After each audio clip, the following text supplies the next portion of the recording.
Well, they passed the bill. They passed the BBB bill.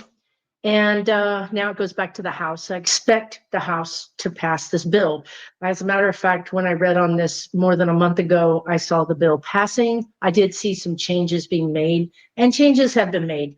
Not enough changes, but a few that were important, like not selling off public lands. But the rest of it is BS. And frankly, instead of making it any better at all, they actually made it worse in many ways. So let's talk about it, right? Let's talk about what does that mean now? Susan, if this bill passes, what is going to happen? What does it mean to me if I have Medicaid, my parents, my grandparents have Medicaid? How is this going to impact our country? And I will say to you that the guides are saying this is not over. They can pass the bill, yes, but this is the beginning of something, not the end of something. So I think that's really important to understand here. This is the beginning, because what is going to happen now, first of all, the component, and I'm channeling, so they want to use the word component, the component of the part of the bill where Medicaid gets slashed doesn't go into effect immediately. Now, we don't know what the final bill is going to be, but I don't see it going into effect within the next year or immediately. That gives all of us some time to figure out what we're going to do. Now, when I say all of us, I'm actually talking not only about you and me, I'm talking about nursing homes and hospitals. And guess what? All of the feeder systems that work, or whatever the word anyway, the systems that also work with those. So it's not just Medicaid, it's the company that supplies wheelchairs, or the company that supplies all the things that Medicaid pays for, canes, crutches, pharma, big pharmaceutical companies. They're not just messing with grandma. They're messing with an entire ecosystem that's worth billions of dollars. And if you think that these companies are just going to sit back and allow billions of dollars to disappear, I think you might be wrong about that. Now, why didn't they work harder? Well, I think they were working hard. I think they were lobbying and writing letters and threatening. I certainly know that Mike Johnson has been harangued, harassed in his own state of Louisiana by these very types of companies saying, hey, we donated to you and now you're taking away our livelihood. And I wish I could say that this was all a morality play, that they were like, oh no, not grandma, not grandpa. No, it's not. We all know, right? Like, so if they're going to do something, it's going to be because their own pocketbook is involved. They're not going to do it because it's the right thing to do. But sometimes we have strange bedfellows and we're in league with them because they want Medicare money and we want Medicare services. So at this time, we're going to be riding together on this issue. And so what I think is fascinating, because let me just finish this, because I know this is what you want to hear, but the guides want to tell you something else completely different that's more important to them. But I know what you want to hear is about, what am I going to do about my Medicaid, my health care? What if my hospital closes down? Because a lot of these rural hospitals, they're only able to stay in business, even if it's a 6-bed hospital, because Medicaid pays for a lot of the services for those people. So what if my local hospital, what do I do, right? I get it. I mean, I say I get it. I'm trying to be empathic. I'm not in your shoes. But here's some things that are going to happen. First of all, this becomes a state's problem. And it's just so interesting to me, because the Republicans have always been about states' rights. But what you're going to find out is they have been the most egregious users of federal funds. And now they're going to have to make up the difference, because if they don't make up the difference, well, people are going to, we're all going to die anyway, whatever that his cabinet member said, right?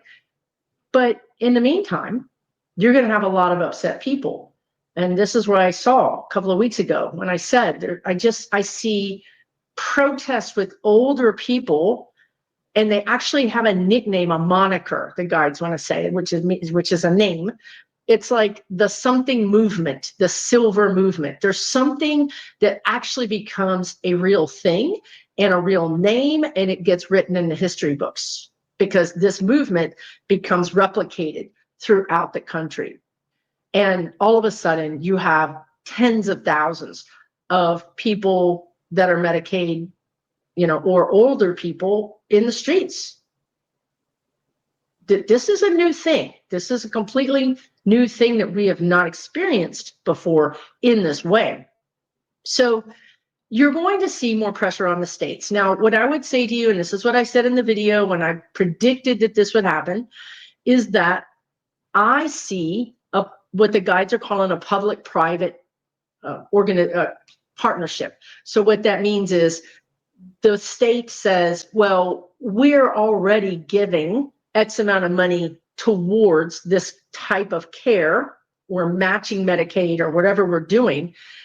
We need to find someone to fill in this other portion. And that's where I feel like you're going to see private donations. You're going to see corporations. If there's anybody, God only knows who watches me, but besides the Russians. But if there's anybody out there that has any connection to a corporation, if you want to make yourself amazing and have amazing customer loyalty and name recognition, please step forward and say, hey, I'm IBM, I'm Dell, whatever. I'm going to give $5 million towards my state's healthcare fund, and I'm going to challenge other companies to do that. So this is what I see. It's a mishmash of different funding sources. They're going to come together. That's going to try to create this patchwork quilt of not only services, but of payment for those services. And I'm pretty sure I did a video where I said all of this, but maybe I didn't.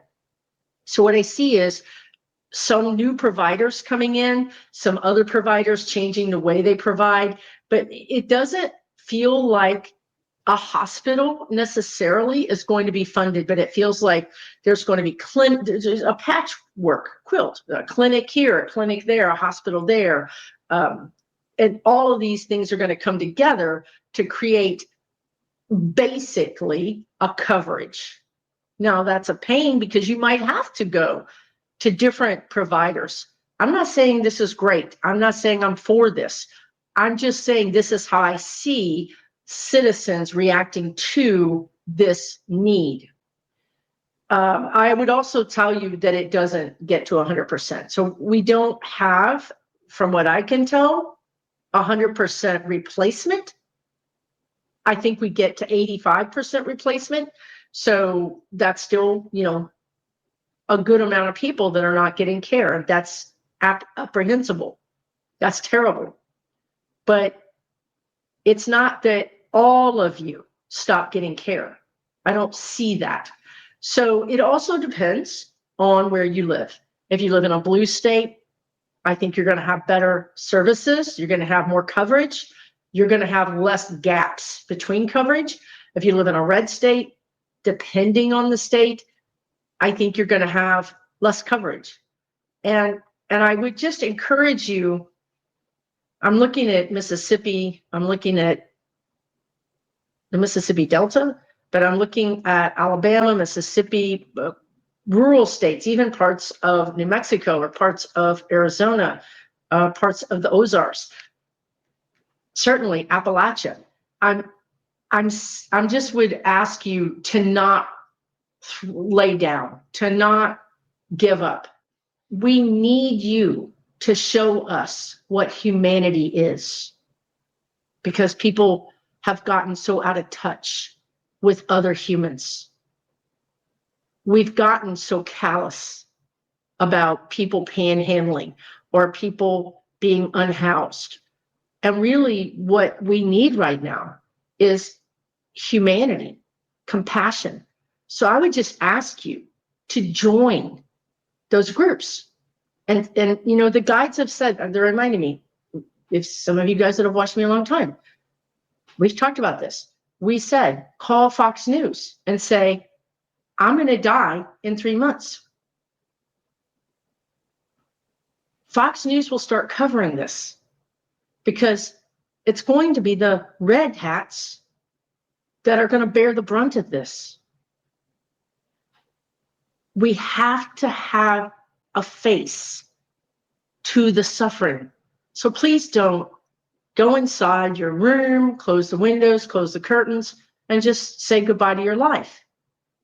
Please don't do that. Please give us a chance to be human. Give us a chance to help you. Step outside of your house, go to the library, go to the grocery store, talk to the mail person, and tell them, I don't know what I'm going to do. I really need help. Maybe that person can answer all your prayers, or maybe that person can't. But this is how we get through this. If we continue to make human suffering faceless, then we're done. That's why it's so important that people are using videos to take pictures and videos of what's happening to people that are being disappeared. We're seeing it. We can't deny it. We can't brush that under the carpet. We can't push that away. It's being thrown at us through social media. So for those people that are on Medicare, Medicaid, please take videos, put it on social media, make us see you. It's part of our whole evolution. It's part of our soul's growth. Okay. So I think I've talked about that. I do feel like there's going to be funding that steps up. There's going to be foundations that step up. I wish I could say that it's going to completely replace it, but it's not. Meanwhile, you have this ecosystem, again, of people that make a lot of money off of the government that are now being cut out. They're not going to go quietly. They're not just going to say, well, that was a good ride. We really made a lot of money, but now it's over. They're not going to do that. They're not going to walk away from that money. And case in point is Mr. Musk. You might know that him and the felon are having a bro fight. They're having a whole cat fight. And it continues till recently, Musk saying, I'm going to primary every Republican that votes for this bill. I'm going to personally pay for them to be primaried out of my own pocket. Because why? Well, again, it's not because he's got any humanity in his pocket. It's because he has empty pockets, because this bill takes away a lot of his government funding. Isn't it surprising that supposedly the richest man in the world basically is so because of the government? Isn't that funny, right? To all those capitalists out there, all those MAGAs out there. Yeah, well, guess what? Your feed bucket is now empty. Let's see what happens. So this little feud that's happening between these two is escalating, with Musk saying, I'll just start a whole new party. Now, you might remember that we predicted that this would happen, that the Republican Party would split in two, and that it would burn to the ground. Now, I got to say, I didn't see it happening like this, but I will also say that I'm pretty sure Liz Cheney is watching this with great attention, because we know that she's waiting in the background, waiting in the wings for this to happen so that she can sweep in and take the mantle. And, you know, do I care at this point? I don't care. We got bigger things to worry about at this point. But what's interesting is that this feud is happening. And now the felon is saying he might actually have to get rid of Musk. You know, he might have to actually deport him. So this is what I mean when I say that all of these companies, these people that have lobbied our Congress, that know their phone numbers, that have had dinner with them, are now being cut out of their grandiose income, and they're not going to sit to the side and let that happen. So they're going to fight. And turns out they're going to fight for you without even knowing that, you're there. They don't care that you're there. They just know that they get money from a human person through the government.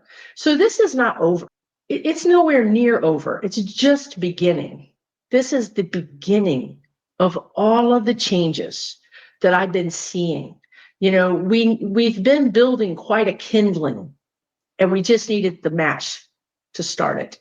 Now, I don't think this is exactly enough. I hate to say it, but it's because there's still some time for courts and things to happen. And the House hasn't passed the bill yet, but I believe that it will pass. But they've got some time before the locomotive coming down the track is going to run them over. So they're not desperate yet, but they certainly are desperate enough to start fighting each other. And if you don't think that these people who are very wealthy, very connected, aren't going to start having some pressure on Congress, you would be wrong. Now, here's the thing that I want to talk about that is even more important, I hate to say, than the Medicaid, Medicare situation. And that is because for one thing, it's coming faster. The Medicaid thing is going to be out, down the path a little bit. But, someone asked me on Threads, and this is such a great question. Why, Susan? Why would the Republicans go with this? Why would they vote on something that is surely going to get them voted out? Well, this is why it's so important that I give you this message. This bill, the thing that's missing, like I think I didn't say this on YouTube, but the spirit guide said, we're being distracted by the Medicare, Medicaid thing. And I know it's a big deal, but an even bigger deal is the fact that this bill gives so much money. Like I heard Jasmine Crockett, Representative Jasmine Crockett say, now I don't know if this bill has changed since then, but probably not, that this bill tucked away a bonus for every single new ICE person of like $40,000. Also, that budget just blows up, and the defense budget blows up. And she also said that here they want to talk about Medicaid being like fraudulent. People are using it and they're not alive or whatever the thing is. And she said, who can't pass an audit? She said, we audit these departments. We audit Medicaid.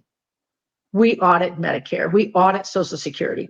Do you know who can't pass an audit and who has not passed a government audit in the past 6 or 7 audits?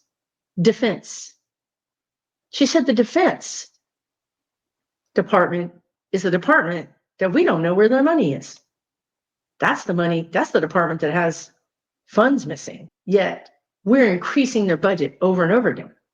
So these two things, increasing, I'm sure there's a lot of other things in the bill, but what my guides want to talk about to us is the increasing amount of money going to the guides just called them paramilitary. I'm just going to leave it at that. Going to paramilitary, professional military, meaning not US military. That's their words. And the reason this is happening is because they think that, or let me rephrase this. Exactly what the guides are saying is these R's, I can't say their name too many times. I've already said way too many banned words. These red legislators have been assured, assured that their seat is safe. You don't have to worry about anything. You just say yes to this. You say yes to whatever we give you. And we got it. We got you. It's done. It's a done deal. You, like he said, I don't have to worry about running again. We don't have to have an ELECTION anymore. These red legislators. You don't have to worry. Don't worry, man. I got you. Well, wonder why? Because this bill has beefed up these paramilitary, has beefed up even the defense, so that this becomes a foregone conclusion. This meaning not a free ELECTION. It's cooked. They're cooking the books. They're cooking the ELECTIONs. I already told you I'm going to die on that hill that it was rigged. Okay. And now him and Musk are fighting. He's got to find a way. He's got to find a way to continue doing that thing. And if he can't depend on Rocket Boy to turn the satellites on and off or blink 3 times or whatever it was he did, if he can't depend on that, well, then what he can do is militarize our communities. You know, think about all the things he's done. Think about the SAFE Act, which we told you would pass. It's very hard to get a real ID.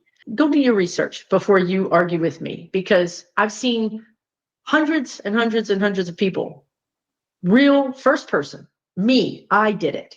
I brought my social security card. They said that wasn't good enough. I went and brought my passport and my social security. No, that's not good enough. They're moving the goalpost because they don't want us to VOTE. Add the militarization on there. And now these red legislators don't have to worry. They don't need constituents. They don't have to take your call. They don't have to do a town hall. As a matter of fact, they've already stopped doing it, haven't they? The writing is on the wall. The guides just told me. So the bigger problem in this bill is not Medicaid. The bigger problem in this bill is the complete wholesale destruction of our free rights, of our democracy. That's why they feel so strongly that they can do this. The thing that I think, and I've said this in other videos, and I don't think I'm changing. I don't think the energy has changed. You go back to Musk. He's not going to give up his fortune over some spray tan wannabe king. So what is he going to do? He's going to take that. This man owns X. He's got a whole army of tech bros. He knows how to use social media and he owns it. So you're going to start seeing sandbagging, undermining. You're going to start seeing a campaign of undermining of the administration. Now that happens to dovetail so nicely with the fact that now we are mad. And not only we are mad, but the MAGAs are mad because they use a lot of Medicaid. Their hospitals and the VA and everybody else is going to be telling them, hey, we can't schedule you. We don't have capacity. This bill took away our funding. We're not funding, even though it doesn't go into effect for a year or 2 years. Well, guess what? We budget a year to 2 years out. So we know this money's not coming in. Well, we're going to stop now. So you're going to start seeing some of these cuts now, not all of them, but some. Enough that people are going to feel it, and enough that the right people are going to feel it. And the thing that I think is interesting is the spirit guides are showing me that one of the ways that these businesses, hospitals, pharmacies, whatever it is, big pharma, whatever, one of the ways they're going to combat this is they're going to, just like I just said with Musk, they're going to go to you. They're going to go to the airwaves and say, it's not us, folks. We want to give you that service. We want to keep your mother, your grandmother. We want to keep you. We want to care for you. They're going to act like they're human. But we can't because the administration cut our money. They're going to just start calling him out on it, just the way Musk is. They're going to actually tell the truth to the cult. And you know what? It's not going to be a lie. You can't sit there and say this is a lie when they're saying, we don't care whatever you call it. We're not taking you. We don't have an appointment for you. We're not filling your prescription.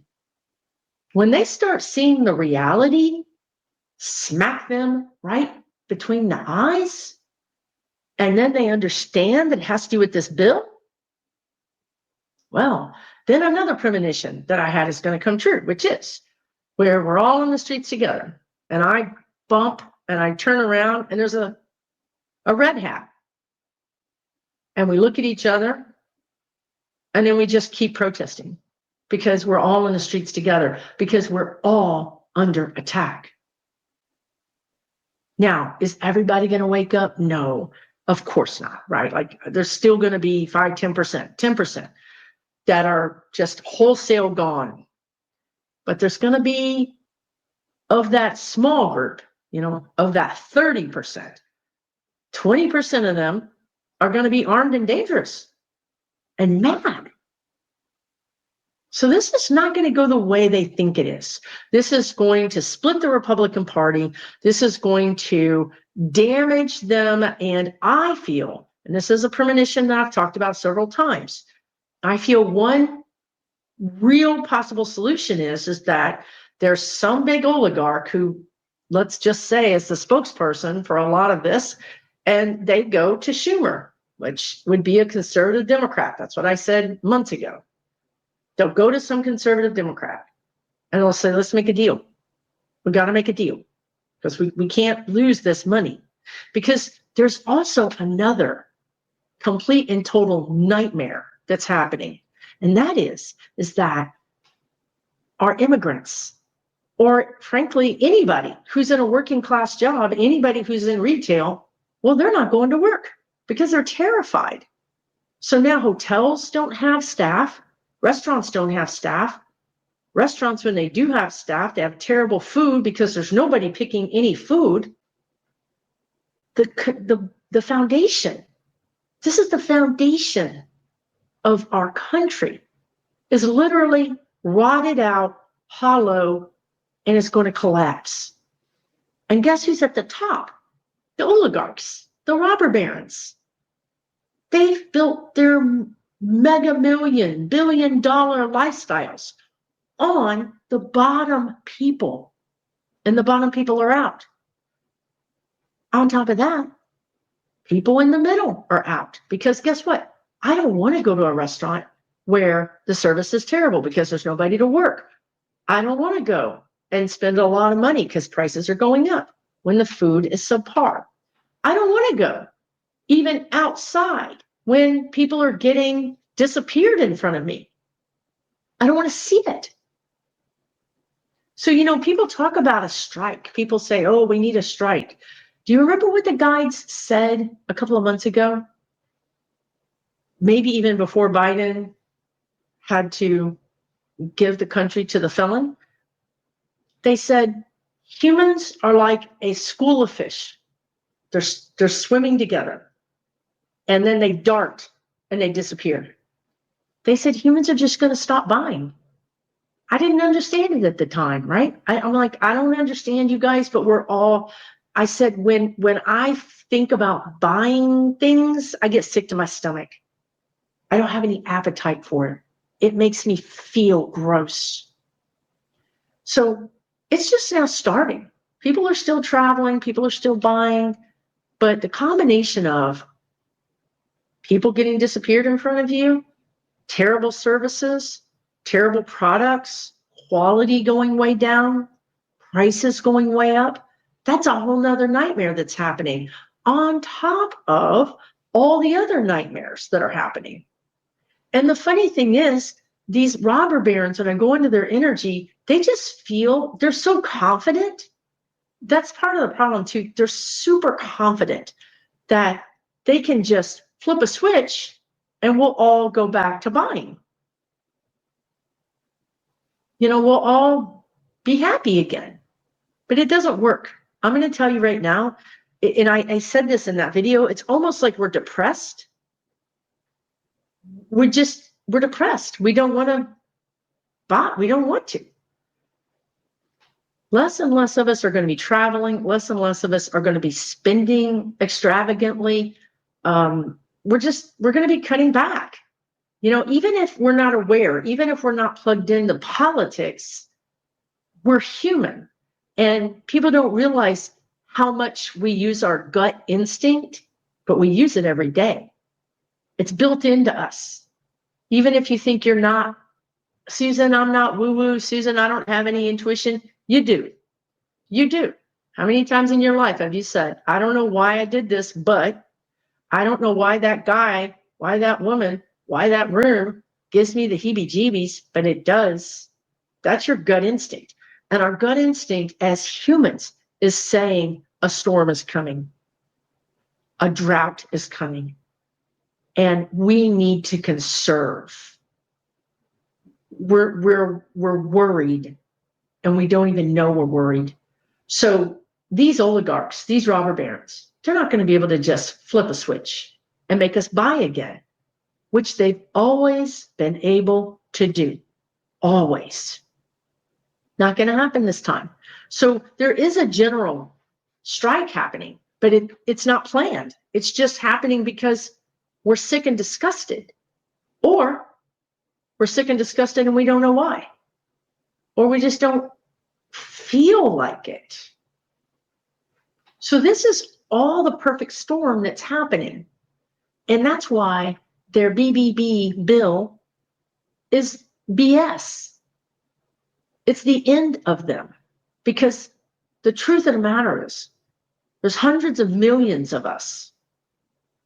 And even if 60 million of us, even if a third of the adult population, which I think is in the 60 million,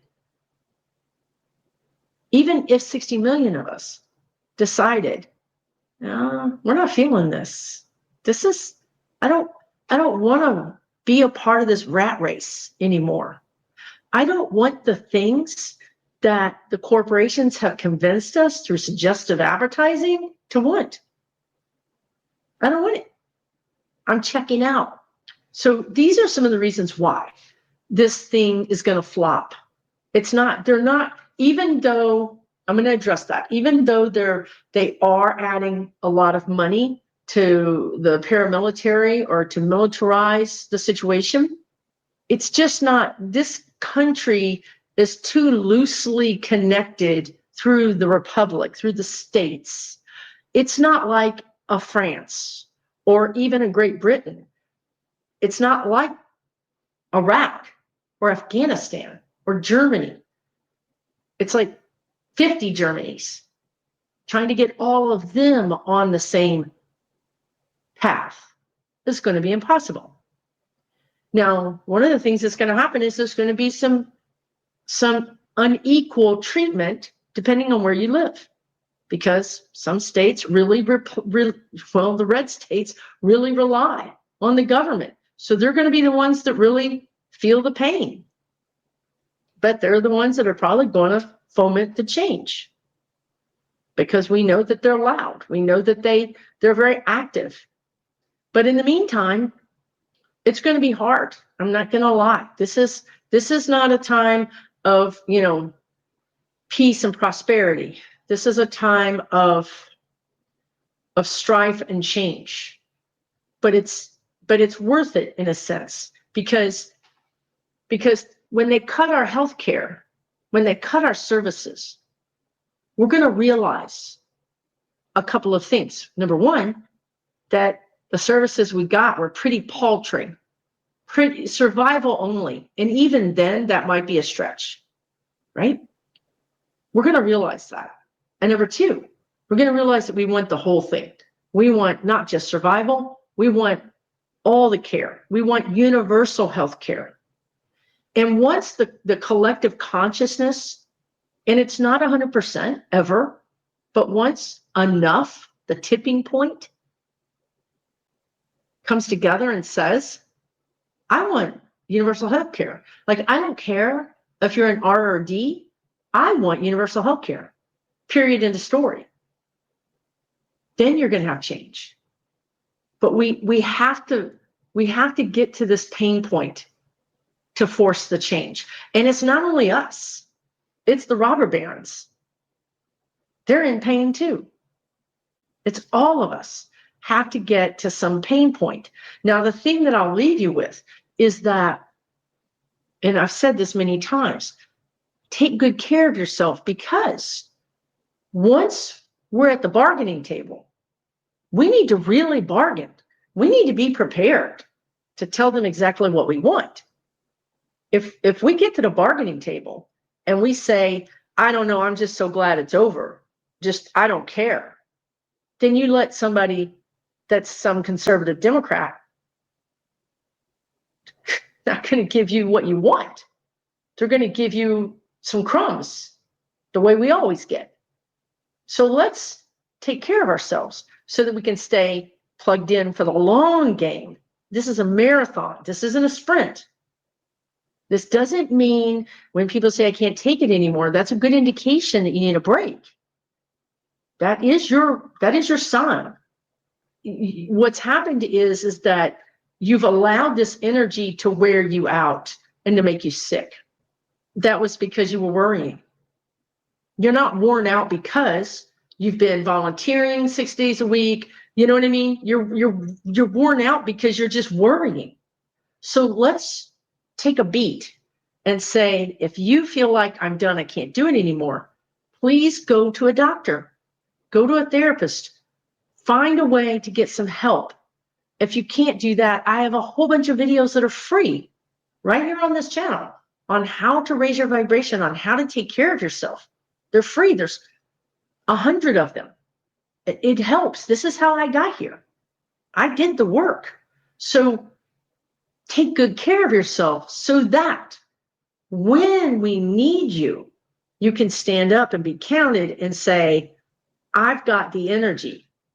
I'm going to take your place. Somebody goes and sits down. When you're tired, you go sit down, knowing that somebody's going to take your place. You don't have to know who they are. You just know that it is true, that as you take care of you, someone else has got your place in the energetic field or at the donation center. We have to pace ourselves. If you're overwhelmed, unplug. Not knowing the news for 2 days, it's not going to change anything. It's not going to make the bill not pass. It's not helping anything. It's actually how they're taking you offline. This is by design. You're playing into their trap. So let's not do it. Let's pace ourselves for a period of time, or decide I can take in this and this and this, but I'm not going to watch all of that. Or put a timer on your phone that alerts you if you've been on your phone for more than so many hours in a day. And that's your cue to go outside and take a walk, or to get a puzzle out, or to get a book out. If you'll do this, I promise you, you'll feel better. And I promise you, taking some time off to take care of you is not going to help them win. But if you don't take care of you, that is helping them win. Maybe it's counterintuitive. And that is also by design. Okay? Take really good care of yourself. I'm Susan Lynn. I'm a psychic medium. If you're new here, hit the subscribe button. Check out my other videos. And I'll see you again really soon. I'm back. I'm back to remind you about something really important. And that is, I have an online community that is free. It's called Lighthouse Keepers Crew. There's thousands of people there chatting, supporting each other every single day. Actually, all hours of the day. That is there for you. It is a free community. If you want to go someplace where you can get support, where you can talk, where you can speak your truth, where you can find friends, this is for you. You can go to my website, SusanLynnMedium.com. It's on the screen. It's in the description. And you can easily sign up for that. If you want a little something more, I have a premium community for only $12 a month. I'm there 3 times a month, doing readings with you, helping you get in touch with your spirit guides, and bringing in outside professionals to give you a free class every single month, all for $12 a month. You also get the same community, the same software, which is Mighty Networks. It's not Facebook. It's not anything like that. It's completely separate. You get to sign in and meet your friends and share your thoughts, your dreams, your ideas. even recipes or whatever it is that you have, if you pulled cards or whatever it is. On the premium site, there's actually a separate community called Democracy Dialogue, which is where all the political people get and chat and support each other. If you want a safe place, here are 2 places for you that are safe, where you're protected, where you're going to find those like-minded people. Check it out. I think you might find it helpful. Okay? Take good care. For entertainment purposes only,